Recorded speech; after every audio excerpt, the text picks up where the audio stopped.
नमस्कार, सर्वांचं स्वागत आहे आपला आवडता यूट्यूब चॅनल दिव्यांग ध्यास आणि विकासवर। गेल्या आठवड्यामध्ये मी काही दिव्यांग मुलांना घेऊन पंढरपूरला गेलो होतो। तिथे संध्याकाळचं भारूड म्हणजे सकाळचं चालणं आणि संध्याकाळचं भारूड यामुळे बऱ्यापैकी शारीरिक थकवा आला होता आणि त्यामुळे काही व्हिडिओ मी इच्छा असून सुद्धा टाकू शकलो नाही। खरं तर 20 दिवस झाले की मी एकही व्हिडिओ टाकला नाही। त्यामुळे अनेक माझे आपले जे काही सबस्क्रायबर आहेत किंवा आपले नंदनवनचे जे ज्यांना आपल्या कामाबद्दल आत्मीयता आहे, आपुलकी आहे, असे लोक मला पुन्हा फोन करून विचारत आहेत की सर तुमचा चॅनल बंद का आहे, काही प्रॉब्लेम आहे का?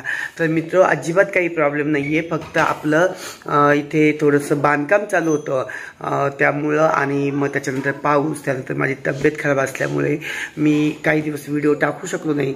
परंतु आजपासून पुन्हा एकदा मी आपल्या नंदनवनातील जे काही विविध उपक्रम आहेत किंवा दिव्यांग जगतातील ज्या काही घडामोडी आहेत त्या या यूट्यूब चॅनलला टाकणारच आहे। आपण आपला दिव्यांग ध्यास आणि विकास हा यूट्यूब चॅनल सबस्क्राईब केलेलाच आहे।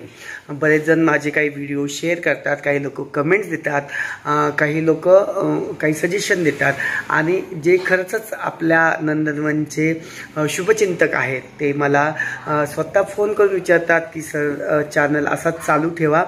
तर मित्र हो, क्षमा असावी की काही दिवस मी व्हिडिओ टाकू शकलो नाही, परंतु आजपासून मात्र आपले रेग्युलर व्हिडिओ येत राहतील। आपला दिवस शुभ राहो। धन्यवाद।